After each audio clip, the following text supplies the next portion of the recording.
বঙ্গবন্ধুর বাড়ি এবং গোপালগঞ্জের কবরস্থান এই দুইটা জিনিস কখনো এক নয়।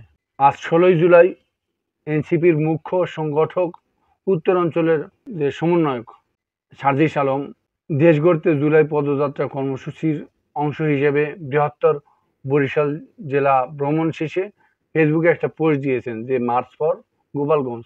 সার্জিস আলমের এই ফেসবুক পোস্ট ঘিরে নেট দুনিয়ায় ব্যাপক তোলপাড় শুরু হয়েছে।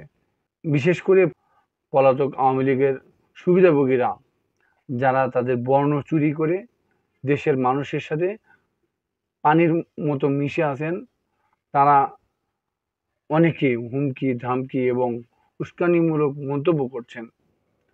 অনেকে ইতিমধ্যে সারা দেশ থেকে গোপালগঞ্জের উদ্দেশ্যে রওনাও দিয়েছেন।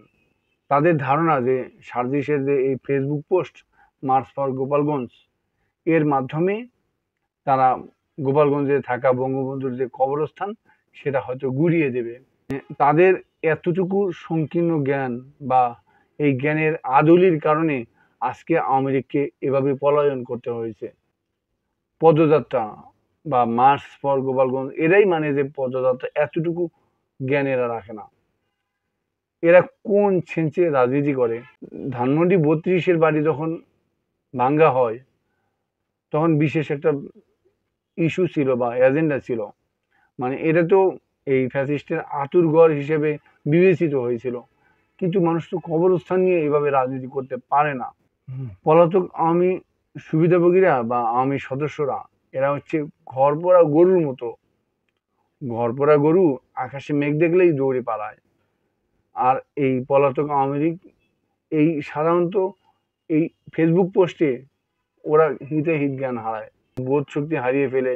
ওরা যা ইচ্ছা তাই মন্তব্য করে, এদের এতটুকু জ্ঞান নেই। আজকে আমি যারা লিখেছেন মন্তব্য করেছেন যে এনসিপির অন্য অন্য জেলার ক্ষেত্রে দেশ গড়তে জুলাই পদযাত্রা আর গোপালগঞ্জের ক্ষেত্রে মার্চ ফর গোপালগঞ্জ কেন? যারা এই অর্থ খুঁজেছেন তাদের জন্য আমি এই সার্চ দিয়ে বাংলা অর্থ বোঝানোর জন্য এদের দিলাম। দেখেন, পরে দেখেন, মার্চ শব্দের অর্থই হচ্ছে পদযাত্রা। আপনারা ভুল বুঝবেন না। ঘরপোড়া গরুর মতো এই পলাতক আওয়ামী সদস্যরা যারা সার্জিস আলমের ফেসবুক পোস্টে আতঙ্কিত হয়ে এভাবে জুলাই পদযাত্রায় হামলা বা হুমকি ধমকি বা উস্কানিমূলক মন্তব্য করছেন, তাদের অবগতির জন্য আমি বলছি, একজন সচেতন নাগরিক হিসেবে বলছি যে আপনারা জেনে রাখুন যে বঙ্গবন্ধুর বাড়ি এবং কবরস্থান কখনো এক নয়। বাংলাদেশে যে বর্তমান যে রাজনৈতিক দলগুলো আছে বা নেতৃবৃন্দ আছে, তারা কখনো কবর নিয়ে রাজনীতি করে আমি মনে করি না। কারণ সবাই তো আর ফ্যাসিস্ট হাসিনা বা সন্ত্রাসী আওয়ামী সদস্যদের মতো না। ফ্যাসিস্ট হাসিনা অনেক চেষ্টা করেছে জিয়াউর রহমান কবরটাকে উচ্ছেদ করতে। সবাই কিন্তু আওয়ামী লীগ না। অন্য অন্য রাজনৈতিক দলগুলো কবর নিয়ে রাজনীতি করে না। আর এনসিপির ক্ষেত্রে তো এটা মোটেও না। এনসিপি কবর নিয়ে রাজনীতি করবে এই ধারণা আপনাদের ভুল। তারা তো দেশ গড়তে জুলাই পদযাত্রা কর্মসূচি দিয়েছেন, শিরোনামটা দেশ গড়তে জুলাই পদযাত্রা। সেখানে কবরকে গুড়িয়ে দেয়া সম্পূর্ণ বেমানান।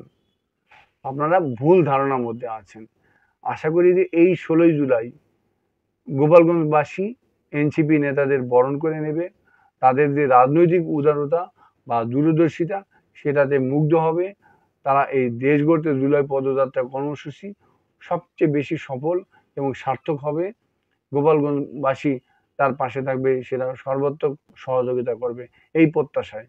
বাইরে প্রচণ্ড বৃষ্টি এবং বজ্রপাত হচ্ছে, সাবধান সতর্ক থাকবেন। ধন্যবাদ।